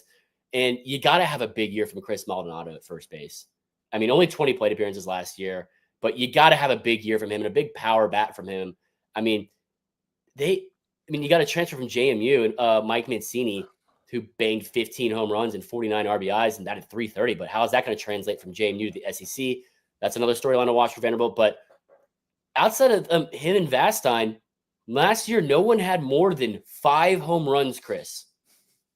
That's starting this year in the projected lineup. Harrison, not to cut you off, but to me, they play the brand of baseball that was like the BB Core dead bat era, where they want to pitch, they want to bunt, they want a small ball, they want to win games 2-1, bags, which is fine. I think they're going to swipe a lot of bags this year between Mancini, who had 29, RJ Austin 27, Vastine had 12, and Jacob Humphrey had 12. They're going to swipe a lot of bags. But the point being, though, Harrison, I just don't know. They play that style. Yeah. And they were winning national titles 10 years ago doing that. I just don't know how well that plays today. Like, Tennessee, look at how different the style Tennessee's playing. Yeah. And look at the results they're getting. Speaks for itself. Yep. You got to have guys step up. You're going to have a freshman starting at third base and Brody Johnson. What does that look like? And what kind of production do you get from him? But, the pitching is going to have to carry the weight, and that's a lot to do on a pitching staff in the SEC, let alone, having to go on a postseason run, because so many, Chris, you could say 3/4 of the SEC is power bat loaded with just flamethrowers that if you can, dial in strikes, keep the walks down, are going to be very competitive. That's the opposite for Vanderbilt. I will say that the pickup of Mike Mancini, you mentioned, hit 15 bombs for James Madison. That's a big one. They need him to be a stud. And listen, Mancini was a guy. Mancini was a guy. LSU wanted him. Tennessee. Everybody wanted this kid. Yeah. He went to Vandy. So, give Corbs credit. He went in the portal and got a guy. One thing we do know, Chris, about Vandy, we will be hearing the Vandy whistler throughout all of Nashville. I don't know if that's a positive that we should highlight, but whatever. Harrison, we're going to hit on all these teams, which is great. I want to talk about the bottom 3 because you and I have the same bottom 3. Before we do, though, there's only one other team we haven't discussed. Alabama. I've got Alabama 13. You've got them 10. You're higher on the Crimson Tide than me. Why? What do you like about them? I like Rob Vaughn as a head coach. And listen, I'll be totally transparent. This might be a little bit of a lazy take from me, because Alabama's one of those programs, again, not much history and tradition or baseball expectation. They're very easy to place down here. I wasn't high on Bama either, though, Harrison, last year, and a lot of people were. And Bama went 13-17 in the conference and didn't have a great year. Justin LeBron is a great player at shortstop. They do lose a lot from the pitching staff. What do you like? What do you like about Bama? What do you like about Bama at 10? Yeah, I like the potential that they have. They got a lot of really good guys that can, if they play up to their, standard and expectation and play well together, they could be a surprise in the SEC as well, I think. Watch them, go on a run like they did last year to start the season, but they actually, compete and, do better in the SEC. They beat Tennessee in a series. They did. No one picked them to beat Tennessee in the series last year in the SEC. If they can continue that, we're going to look foolish for keeping them that low, right? You're losing 2/3 of your weekend rotation though from last year. You got a handful of transfers in the bullpen between D1 and JUCO guys, but You get Zane Adams, the returning starter, an undisputed ace. I mean, he had a solid freshman campaign in his 13 starts. He made a big jump in the Cape this year, Chris. Velo mid-90s, low mid-90s. Before it was 90, but now he's got a new cutter that's 89, 90. Really good swing and miss there. Mid-80s slider with depth. I mean, he's a true 4-pitch mixed guy, lefty on a Friday night. That's going to be huge to have. And you're going to, have Tyler Fay as well, who also made strides in the Cape. Great numbers there. Big power sinker slider guy, sitting mid-90s with an mid-80s sweeper. Good changeup with sink. I mean, you got Riley Quick as well. High end prospect coming in and launching 94, 98 mile an hour sinkers, Chris, with a plus slider in the upper 80s and a plus changeup too. I mean, he missed 2024 with Tommy John, but should be ready by SEC play. I mean, and I'm excited to see him pitch with just that arsenal. Then you got other guys come in as well. JUCO transfer Bo Bryans, low lefty with a lot of high ride in his fastball. I mean, he pitched really well and competed versus Clemson and FSU in the fall. I mean, then you have on the hitting side, you said Justin LeBron, top 3 shortstop in the country. And he's a wiry 6'2", 175. Yeah, I saw him in person. I saw him in person at their scrimmage, and he is wiry, no doubt. Yeah. He is. You don't realize how slim he is. Yeah, they're expecting him to scouts, coaches talk about him. He's a first round talent kind of guy. He's still improving. Superstar defender, Chris. Exceptional season for him as a freshman, and him taking the next step this season as a leader is going to be crucial. I mean, you got Brendan Norton from Jack State, a solid third base in the last 3 years with great numbers with Jacksonville State. Just down the road. Can it translate to the SEC? That's the big question. I think it should.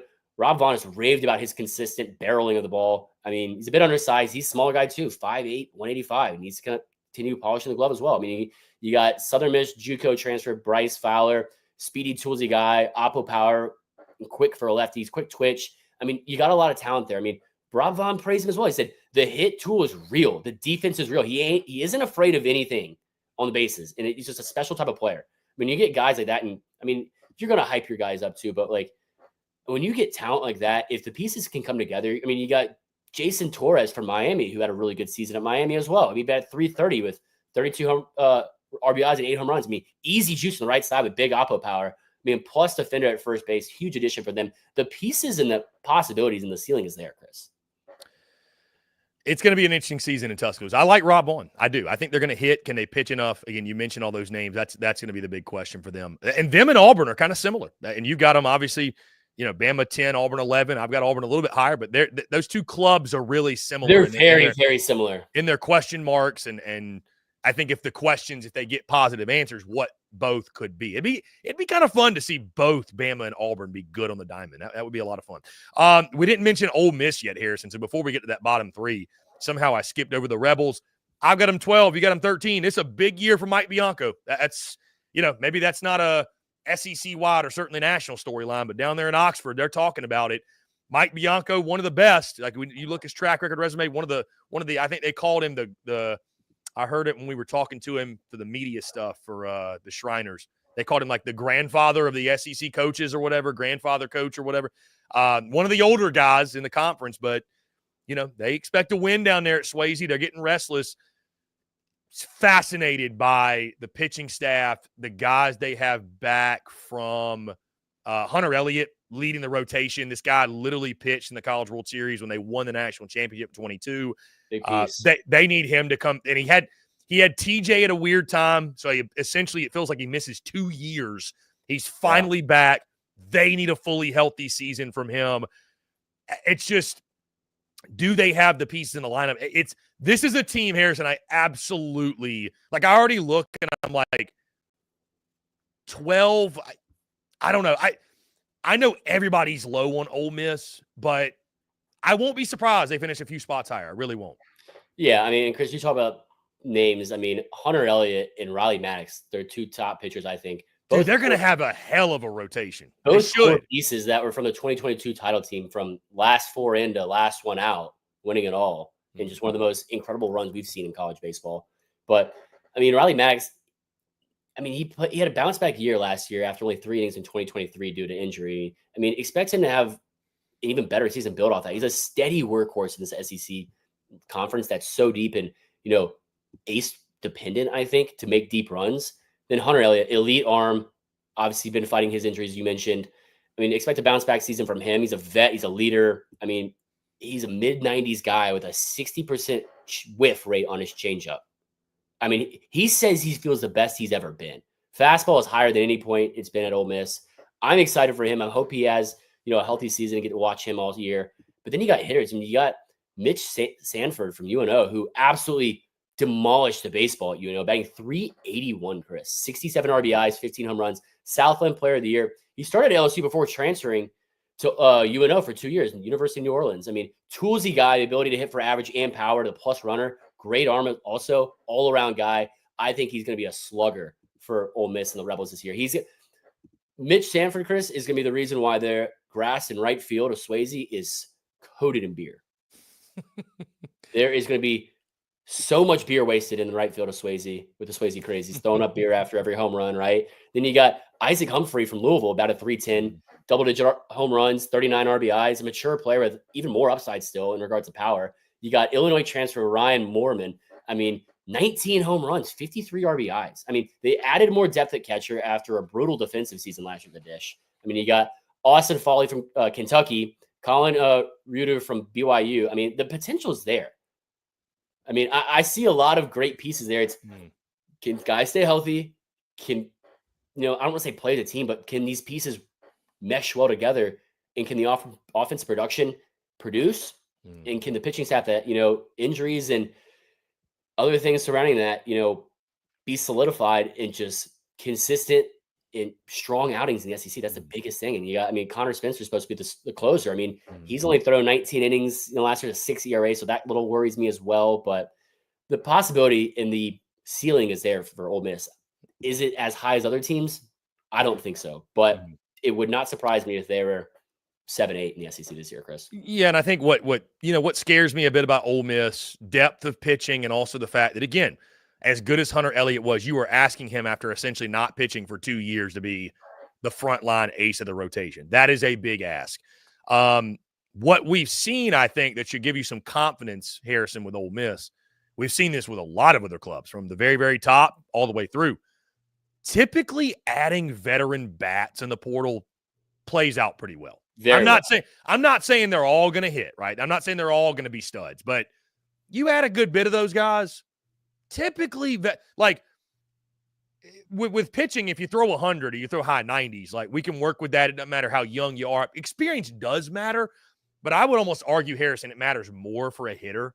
You just can't simulate those live ABs. You just in-game ABs, situational. So when you're getting these veteran guys out of the portal that have a couple, obviously hundreds of at-bats under their belt, I think that's a big deal. They need those guys to click, though, if they're going to reach that ceiling you mentioned. But again, it's been back-to-back bad seasons for Ole Miss.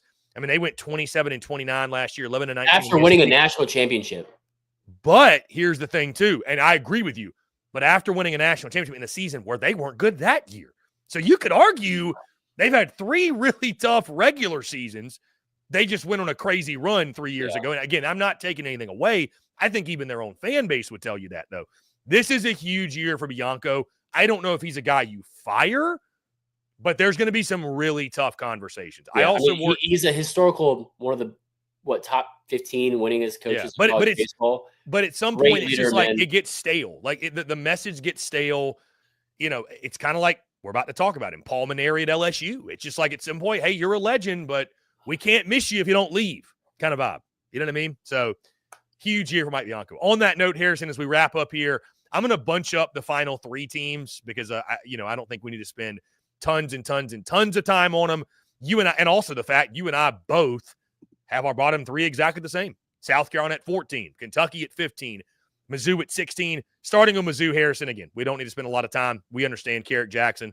He's got one of the most difficult jobs in the SEC. I will say, and I thought Kyle Peterson made a great point when I talked to him, one of their great advantages is the fact if you get people, and you are going to get people in SEC play early up there in mid-March, late March, it's freezing. Nobody wants to go. Hell, we saw Mizzou sweep Florida last year, so Mizzou will be capable of pulling an upset or two. This is a program, though, Harrison, has not been to the postseason since 2012, hadn't been to the postseason since they joined the SEC. Obviously, neither one of us see that changing this year.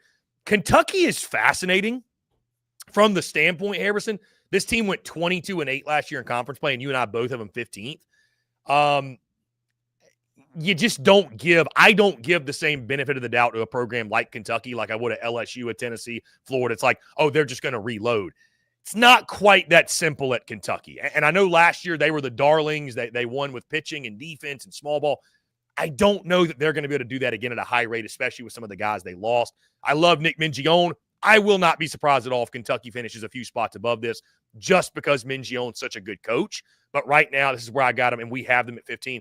And then South Carolina at 14, Harrison, is fascinating from the standpoint of the Paul Maneri hire was one of the most interesting and, dare I say, confusing to a degree hires of the offseason.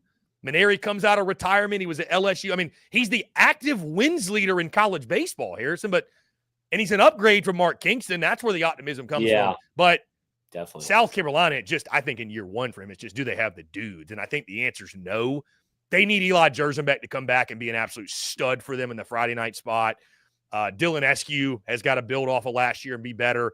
Roman Kimball's got to be better in the weekend rotation. And then in the lineup, I mean, it's Ethan Petrie, and then who else is stepping up around him?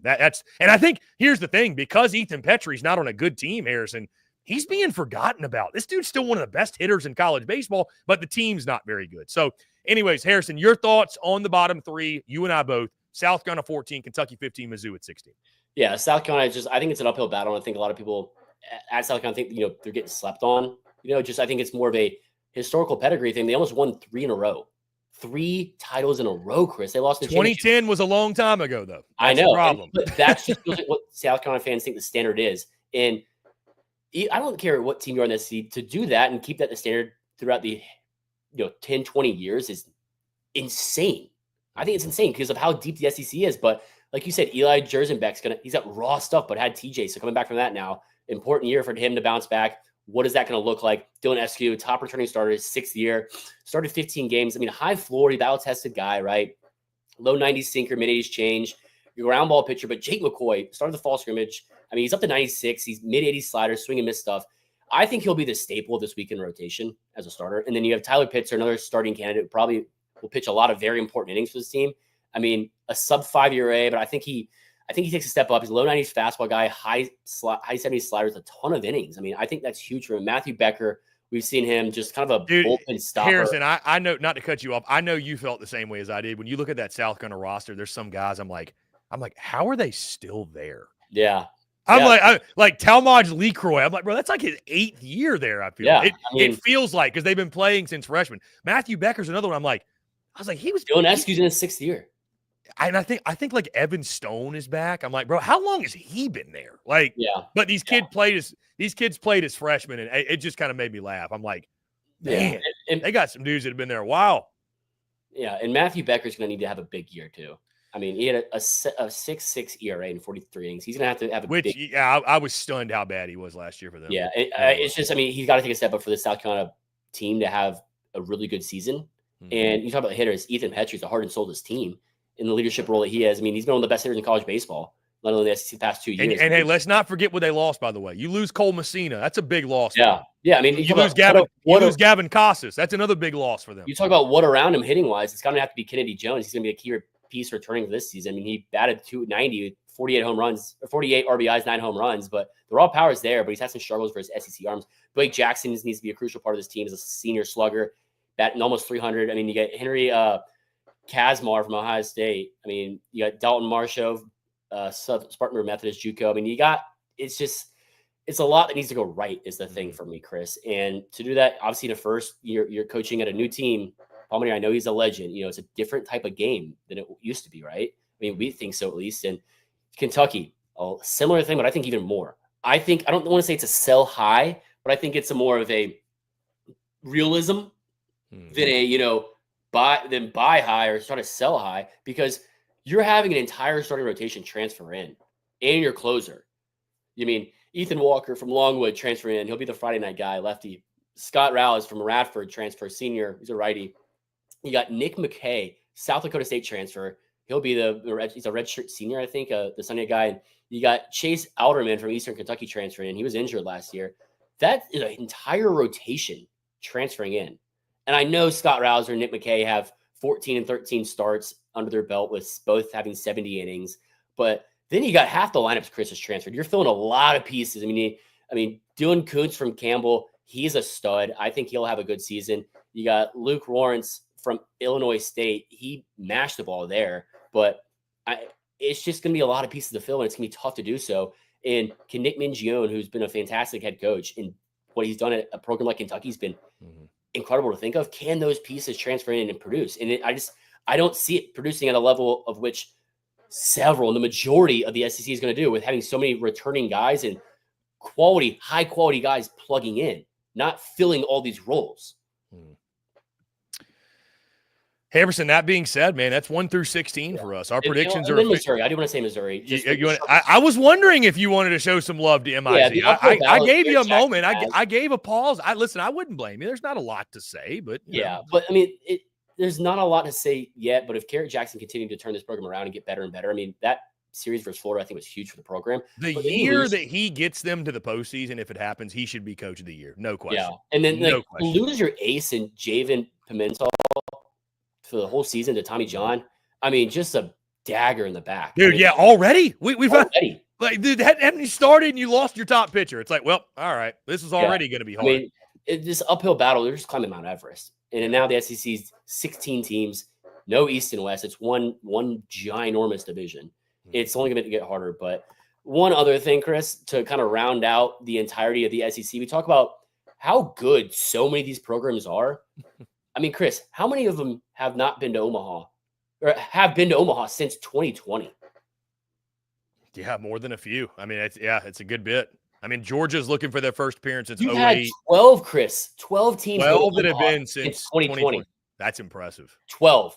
You've only had so I guess it'd be Mizzou, Georgia, and Alabama, South Carolina, Alabama. Yeah. So Missouri and Alabama. Those are the only 4. Yeah, Missouri, Alabama, South Carolina, and Georgia are the only ones that haven't been since 2014, right? And Ole Miss, I mean, they won all in 2022 in that sneak-in year that they. And guess who they beat? Oklahoma. Yeah, Oklahoma, right? And then Alabama, last time they were was 1999. Yeah, it was the most recent College World Series appearance. The SEC is the best conference, top to bottom, and the deepest conference year after year. Omaha runs through the SEC, Chris. It will. We talked about it. I tweeted it out. The last 5 winners, Chris, came straight from the SEC. I mean, every year. I mean, last year, Chris, half the field was the SEC. It's unbelievable what the SEC does and the consistency at which it does it. I mean, it's just, and it's a new team every year. It feels like, right? It's 5 straight years of an SEC title, but they're all 5 different teams. It's crazy. Harrison, before we close out and get out of here, looking at your predictions, your predict order of finish, where's the cutoff for you? How many teams from the SEC do you see making the postseason? I cut it off at 12, so 13 and below, I think, miss the postseason this season. Where's the cutoff for you? How many do you think? 11, 12, 11. 13, 11? 11. Okay. So Oklahoma misses the postseason as well. Okay, so 11 is the cutoff. I mean, which Oklahoma fans aren't going to be happy to hear because of how really strong and how great of a season they had in the Big 12 last year. But it's the SEC. Yeah, I mean, this is the Big 12. In the SEC, I mean, you have 5 straight SEC champions to win the national title. 13 of the last 24 champions, Chris, of the title, the national championship, have been in the SEC. And the SEC has had at least one team, if not 2, competing for a national championship at the end of the season in 19 of the last 24 seasons. 8 different SEC schools have won it. I mean, it's best conference top to bottom. Making it to the postseason in this SEC, I think, should be appreciated more than it is. So, guys, let us know your thoughts. Where do you agree? Where do you disagree? What are your predictions? What's your predicted order of finish? How do you feel these teams will fare as opening day is just around the corner? Guys, that being said, let's run through some questions really, really quick, some comments, Harrison, and we'll wrap it up and get out of here. Jacob Berlota says, ready for some Gamecocks baseball new era. Going to be really exciting, obviously, with Paul Maneri at the helm. Our friend Bubbles says, let's go back-to-back. Go Big Orange. They're excited up there in Rocky Top, Harrison. Let's see. Chinook, our friends at Chinook, commenting throughout the show. If your team plays late-night games, grab a pack of Chinook seeds and stay awake. No doubt. I love this comment, Harrison. Remember, Chris, an SEC unfiltered team. No field storming in baseball. Don't tempt me with a good time. Don't tempt me with a good time. Of course, my list is going to be really popular amongst Tennessee fans. Chris's list sucks. Indeed. SB, A&M definitely about to win it all. They very well might, even though, Harrison, they may not win the league. I think it would almost help them to finish second or third and kind of, not that they need the chip, but you know what I'm saying. Like, it's just, Harrison, it's hard to go through the entire season with that target on your back. Like, it wouldn't be the worst thing if they came, like, I do think the regular season is going to help them a ton from the standpoint of, like, dude, they're not going to go through a tougher gauntlet than they went through the SEC regular season. They're not. I mean, with some of these road tests they're going to have, they will not go through a tougher gauntlet. Like the postseason, them hosting and Omaha will be like, man, we've already been through hell. This is not easy, but nothing we haven't seen. I'll put it that way. So, let's see. Going through your questions, your comments. Chinook says Florida will always be a threat as long as Sully is there. I agree.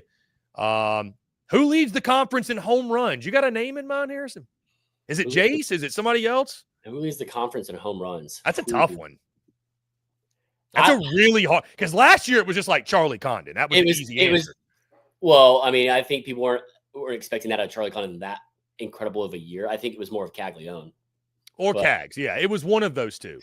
I don't know. I'll get back to that one. I'll put that one's tough to just answer off a whim. Yeah, there's a lot of guys. I'll put out a couple feelers on social media. Top 3, I think. But yeah, that's a really good a lot of guys you could pick. Joe K, our resident Texas fan, says after last year, Texas getting to a regional and winning it would be a successful year. I think those are realistic expectations, and I think getting to a super will be a great first year in year one of Schloss, but that fan base, high expectations. Chinook, anything less than a ship for A&M is going to be quite aggravating for the fans. It will be aggravating. You are correct. Let's see. Chinook, ball knowers. We are some ball knowers over here. Love that. We are some ball knowers. Absolutely. We'll get a couple more here. Chinook says, should be the first time in a few years. Really, since COVID, with overall pitching and hitting will be more even. It will be interesting to see. The game continues to change. How does it trend this year? Pitchers versus hitters. How does one catch up to the other? We'll see. Cole over on Twitter commented, and I think that's supposed to be A and M, but A&M is the most talented team, no question. I don't think either of us disagree with that, Harrison. It's just league stuff. It's just a deep-ass league. That's it. So, finally, Evan Baker feels like Ethan Petrie had a sophomore slump, but I'm guessing he will pop this year. Yeah, and it's funny to say he slumped. He still had a really good year, but that team more had a slump than anything. So, and listen, he needs guys to protect him. That's the problem. He needs guys around him to protect him. So, yeah, but I'll answer the best bullpen, I think, question that we had. Yeah, best bullpen. Yeah, we did get that question. I'm going to say A&M. I think because you're going to have studs in the bullpen, got a lot of guys returning, but you're not going to have to use a lot of them all the time because of how long the stars are going to go. And then you have Josh Stewart in the closing role. I mean, I think he's a stud and he's only going to get better this year. And you're not going to have to overwork the bullpen. Interesting to say, best bullpen. No Aschenbeck, no Cortez, but still, they reload. They don't rebuild. That's a tough question, too, though. It is, because there's a lot of good answers. Guys, appreciate you all tuning in. Before we get out of here, I do want to tell you about our friends over at FanDuel because Super Bowl 59 just around the corner. One game, two teams, endless possibilities, and there's no better way to make every play more exciting than with the FanDuel Sportsbook. Whether you're predicting the first touchdown, who will take home the MVP trophy, or the coin toss, FanDuel makes it easy to place your bets and feel the thrill of every moment. With live betting all game long, you can jump into the action, adjust your bets, and ride the wave of excitement from kickoff to the final whistle. Plus, to make the Super Bowl even sweeter, new customers can score $200 when you make your first bet. Just place a $5 bet, and if you win, you'll get $200 in bonus bets. Download the app or head to FanDuel.com/SECU and bet with FanDuel, official partner of Super Bowl 59. Must be 21 and up and present in select states. For Kansas in affiliation with Kansas Star Casino, or 18 and up and present in D.C. First online real money wager only. $5 first deposit required. Bonus issued as non-withdrawable bonus bets, which expire 7 days after receipt. Restrictions apply. See terms at sportsbook.fanduel.com. Gambling problem? Call 1-800-GAMBLER or visit fanduel.com/RG. Call 1-888-789-7777 or visit ccpg.org/chat in Connecticut or visit mdgamblinghelp.org in Maryland. Hope is here. Visit gamblinghelplinema.org or call 800-327-5050 for 24/7 support in Massachusetts or call 1-877-8-HOPE-NY or text HOPENY in New York. Once again, guys, appreciate each and every single one of you tuning in. By the way, I do like that answer. It's dairy. Jared Jones. That's a good pick. Bear Jones leading the conference in homers. That dude smashes. Wouldn't surprise me. Wouldn't surprise us. Harrison, thank you so much for the time. Guys, thank you all for tuning into the WINDUP SEC Unfiltered SEC baseball show that you can catch us on Mondays and Thursdays. Next week, it's here. Next week is officially game week, opening day, just over a week away. We cannot wait to partake with you all in the college baseball season. Again, appreciate you all tuning in. Make sure you like, subscribe, turn on notifications, check us out via podcast. Wherever you get your podcast, you can also find us across all social media platforms, as well as our website, secunfiltered.com. For Harrison Fant, I'm Chris Phillips. Appreciate each and every single one of you tuning in, and we will catch you on the other side.